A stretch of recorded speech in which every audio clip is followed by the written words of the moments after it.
Hello students, today we are going to learn about organizational behavior, unit name, module 1, introduction.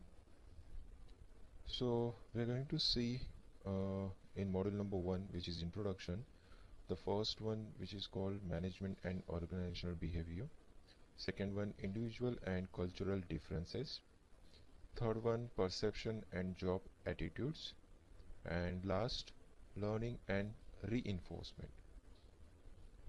So comes to the introduction. The study of organizational behavior is very interesting and challenging also. It is related to individual or group of people working together in teams. So it's also related for the one person or many persons which is working in under one company or which is in working with it as a team. The study becomes more challenging when situational factors interact. The study of organizational behavior relates to expected behavior of an individual in the organization. No two individuals are likely to behave in the same manner in a particular work situation. It is the predictability of a manager about the expected behavior of an individual. There are no absolute in human behavior. It is the human factor that is contributory to the productivity, hence the study of human behavior is more important. Great importance therefore must be attached to the study. Researchers, management practitioners, psychologists and social scientists must understand the very credential of an individual, his background, social framework, educational update, impact of social group and other situational factor on behavior. Managers under whom an experience of the manager in the handling large group of people in diverse situation. Preemptive action need to be taken for human behavior forecasting. The value system, emotional intelligence, organizational cultures, job design and work environment are important causal agents in determining human behavior. Cause and effects relationship plays an important role in how an individual is likely to behave in a particular situation and its impact on productivity. So it totally depends on a group of people or individual to impact the productivity. Next, an appropriate organizational culture can modify individual behavior. Recent trends exist in laying greater stress on organizational development and imbibing a favorable organizational culture in each individual. It also involves forecasting a team spirit and motivation so that the organizational objectives are achieved. There is a need for commitment on the part of management that should be continuous and incremental in nature. The scope of organizational behavior is as under: the first one, impact of personality on performance, employee motivation, leadership, how to create effective team and groups, study of different organizational structures, individual behavior, attitude and learning, perceptions, design and development of effective organization, and last one, job design. Impact of culture on organizational behavior, management of change, management of conflict and stress, organizational development, organizational culture, transactional analysis, group behavior, power and politics, job design and study of emotions. So these all things comes under organizational behavior, so we have to study that all those things. So before that, we're going to learn what is exactly organizational behavior. What is the definition of organizational behavior? So depends on books, depends on author.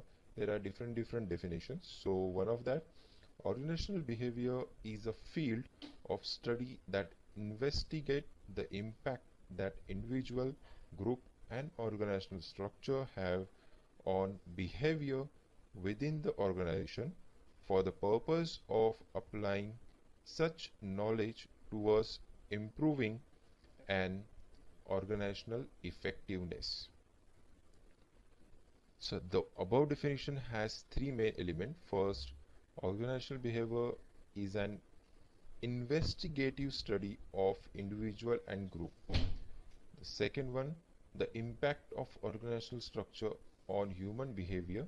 And the last one, the application knowledge to achieve organizational effectiveness. These factors are interactive in nature, and impact of such behavior is applied to various systems so that the goals are achieved. The nature of study of organizational behavior is investigative to establish cause and the effect relationship. Organizational behavior involves integrated of studies undertaken relating to behavioral science like psychology, sociology, anthropology, economics, social psychology, and political science. Therefore, organizational behavior is a comparative field of study in which individual, group, and organizational structure is studied in relation to organizational growth and organizational culture in an environmental where impact of modern technology is great.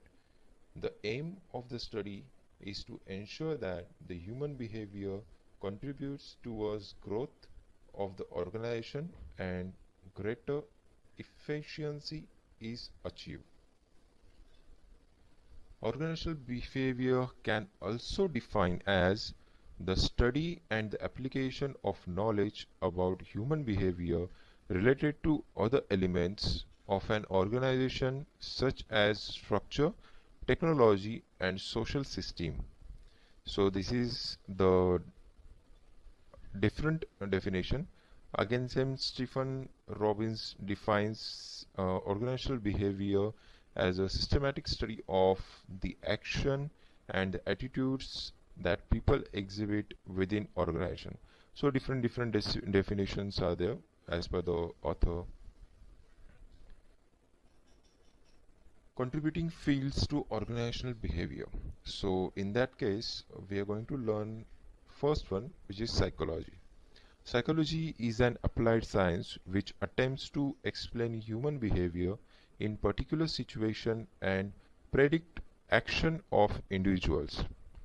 Psychologists have been able to modify individual behavior largely with the help of various studies. It has contributed towards satisfaction, performance, appraisal attitude, ego states, job design, work stress, and conflict management. Studies of these theories can improve personal skills, bring change in attitude, and develop positive approach to organizational system. Various psychological tests are conducted in the organization for the selection of employees, measuring personality attributes and aptitudes. Various other dimensions of human personality are also measured. These instruments are scientific in nature and have been finalized after a great deal of research. Field of psychology continues to explore new areas applicable to the field of organizational behavior.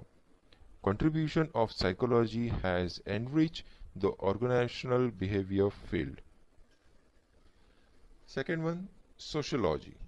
The science of sociology studies the impact of culture on group behavior and has contributed to a large extent to the field of group dynamic role that individual plays in the organization.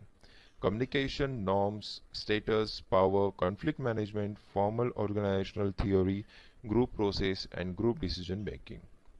Third one, political science. The political science has contributed to the field of organizational behavior. Stability of government at national level is one major factor for promotion of international business, financial investments, expansion and employment. Various government rules and regulation play a very decisive role in a growth of organization. All organizations have to abide by the rules of government of the day. And next one, social psychology. Working organizational are formal assembly of people who are assigned specific job and play a vital role in formulating human behavior. It is a subject where concept of psychology and sociology are blended to achieve better human behavior in organization. The field has contributed to manage change, group decision making, communications, and ability of people in the organization to maintain social norms. Next one, anthropology. It is a field of study relating to human activities in various culture and environmental framework. It understands difference in behavior based on value system of different cultures of various countries. The study is more relevant to organizational behavior today due to globalization, mergers, and acquisitions of various industries. The advent of the 21st century has created a situation wherein cross-culture people will have to work in one particular industry. Managers will have to deal with individual and group belonging different ethnic culture and exercise adequate control or even channelize behavior in desired direction by appropriately manipulating various culture factors. Organizational behavior has used the study of compressive attitudes and cross-culture transaction. Environment studies conducted by the field of anthropology aim to understand organizational human behavior so that acquisitions and mergers are smooth. Organizational are bound by its culture and it's formed by human beings. So this is a simple diagram for psychology, social physiology, sociology and anthropology, so you can understand that. The next one we are going to see about cultural difference in person perception. As we have seen many places in this book, the culture that we live in has significant impact on the way we think about and perceive the world. And thus it is not surprising that people in different culture would tend to think about people at least somewhat differently. One difference is between people from Western culture and people East Asian culture, Japan, like Japan, China, Taiwan. People from Western cultures tends to be primarily oriented towards individualism, tends, tending to think about themselves as different from the other people in environment, believing that other people make their own decision and are responsible for their own action. In contrast, people in many East Asian culture take more collectivistic view of people that empathize not so much individual but rather the relationship between individuals and the other people and things that surround them. The outcome of this difference is that average people from individualistic culture tends to focus more on the individual person, whereas again on average people from collectivistic culture tends to focus more on situation.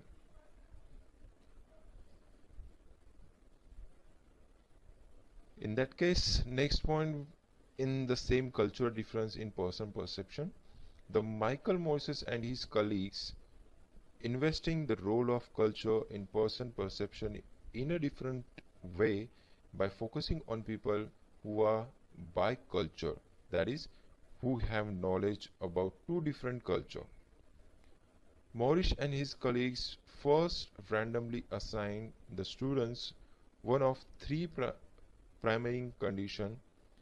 Participants in the American culture primary conditions saw picture of American icon such as the US Capitol building and the American flag, and then wrote 10 sentences about American culture. Participants in the Chinese culture primary conditions saw 8 Chinese icons such as Chinese dragon, the Great Wall of China, etc., and then wrote 10 sentences about the Chinese culture. Finally, participants in the control condition saw picture of natural landscape and wrote 10 sentences about the landscape. Then participants in all conditions read a story about the overweight boy who was advised by physicians not to eat food with high sugar content. One day, he and his friend went a buffet dinner where delicious looking cake was ordered. Despite its high sugar content, he ate it. So these are the different uh, person perceptions. So depends on that, we can judge them. So next point, attributional style and mental health. This is most important. As we have seen in this chapter, how we make attributions about other people has a big influence on our reaction to them, but we also make attributions for our own behaviors. Social psychologists have discovered that there are important individual differences in the attributions that people make to negative events that they experience, and these attributions can have a big influence on how they respond to them. The same negative event can create anxiety and depression in one individual but have virtually no effect on someone else, and still another person may see the negative event as a challenge to try even harder to overcome the difficulty.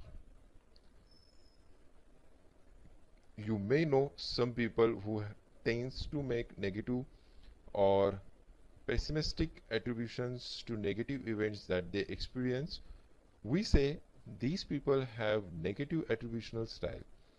These people explain negative events by the referring to their own internal stable and global qualities. People with negative attributional style say things such as following. First one, I failed because I am no good. Second, I always fail. And third one, I fail in everything. You might well imagine that the result of this negative attributional style is a sense hopelessness and despair. Indeed, Aloy, Abrams, and Francis found the college students who indicates they had negative attributional style when they first come to the college were more likely than those who had a more positive style to experience an episode of depression within the next few months. Persistence and job attitudes. What cause positive work attitude? What make you satisfied with your job and develop commitment to your company? Research shows that people pay attention to several aspects of their work environment, including how they are treated, the relationship they form with colleagues and manager, and the actual work they perform. We will now summarize the factors that show consist relation with job satisfaction and organizational commitment. There are 4 5 things. First one, you can see the picture, the recognition, equitable compensation, ability to grow in the positions, responsibility, etc. etc. So in that case, first one, which is called personality, can assessing the work environment fully explain how satisfied we are on a job. Interestingly, some experts have shown that job satisfaction is not purely environmental and partially due to personality. Some people have dispositions to happy in life and at work regardless of environmental factor. Second one, person environment fit. The fit between what we bring to our work environment and the environmental demands influence our work attitudes. Therefore, person job fit and person organizational fit are positively related to job satisfaction and commitment. When our abilities match job demands and our value match company value, we tend to be more satisfied with our job and more committed to the company we work for. Next one, job characteristics. The presence of certain characteristics on job seems to make employee more satisfied and more committed. Using a variety of skills, having autonomy at work, receiving feedback on job, the performing a significant task, some job characteristics are related to satisfaction and commitment. However, the presence of these factors is not important for everyone. Some people have a high growth need. They expect their job to help them build a new skill and improve as an employee. These people tends to be more satisfied when their jobs have these characteristics.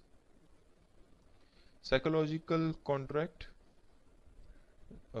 After accepting job, people come to the work with the set of expectation. They have understanding their responsibility and rights. In other word, they have psychological contract with the company. The next one, organizational justice. A strong influence over our satisfaction level is how fairly we treated. People pay attention to the fairness of the company policies and procedure treatment from the supervisors and pay and other rewards they receive from the company. Relationship at work. This is most important again. Two strong predictors of our happiness at work and commitment to the company are our relationship with the co-workers and manager, the people we interact with, their degree of compensation, our level of social acceptance in our work group, and whether we are treated with the respect are all important factors. When our manager and upper manager listens to us, care for about us, and value our opinions, we tend to feel good at work. Even small action may show employees that the management cares about them. For example, Hotel Carlton in San Francisco was recently taken over by a new management group. One of the small things the new management did create dramatic results. In response to an employee attitude survey, they replaced the old vacuum cleaner housekeepers were using established a policy replacing them every year. This simple act of listening of employee problems and taking action went a long way making employees feel that management cares about them.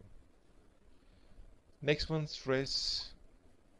Not surprisingly, the amount of stress person in our job is related to a satisfaction and commitment. For example, experiencing role ambiguity, role conflict, and organizational policies, and worrying about the security of our job are all stressors that make people dissatisfied. On the other hand, not all stress is bad. Some stressors actually make us happier. For example, working under time pressure and having high degree responsibility are stressful, but they can also be perceived as a challenge and tends to be related to high level of satisfaction. That's very true, because when you challenging accept the challenges, you feel really good when you completed it. Work life balance, the next point. In the 1950s, people's work was all consuming. Employees went to work long hours, and the rest of the families accepted that work came first. As society changed, the concept of always putting work first became outdated. In modern times, more employees expect to lead balanced life, pursues hobbies, and spend more time with their children while at the same time continuing the success at work. The notions of work, the family conflict is one cause of job satisfaction. This conflict can particularly strong for women because of the time necessary of pregnancy and giving birth, but men struggle with as well. When work life interferes with the family life, we are more stressed and unhappy with our job. Research shows the policies that help employees achieve a balance between their work and personal life, such as allowing telecommuting, are related to higher job satisfaction. For example, the medical resources group of the pharmaceutical company AstraZeneca International does not have fixed working hours. An employee can work any hours they choose. Motorola Technological Acceleration Group also has fixable hours and can work from anywhere at any time. So this is depends on company to company, but this is totally depends on company's policies. Next point, consequence of positive work attitude. Why do we care about the job satisfaction and organizational commitment of employees? What behaviors would you expect to see from someone who has more positive work attitudes? So this is up to you. Assessing attitudes in the workplace. Giving Given that work attitudes may give us clues as to who will leave or stay, who will perform better, and who will more engage. Tracking satisfaction and commitment levels is a helpful step companies. If there company-wide issue that makes employees unhappy and disengaged, then these issues need to be resolved. There are at least two systematic ways in which company can track work attitudes through attitude survey and exit interviews. Companies such as KFC Corporation and Long John Silver Inc. restaurants, the SAS Institute, Google and other give periodic surveys to the employee to track their work attitude. Assessing attitudes in the workplace. An exit interview involves a meeting with the departing employees. This meeting is often conducted by the member of a human resource management department.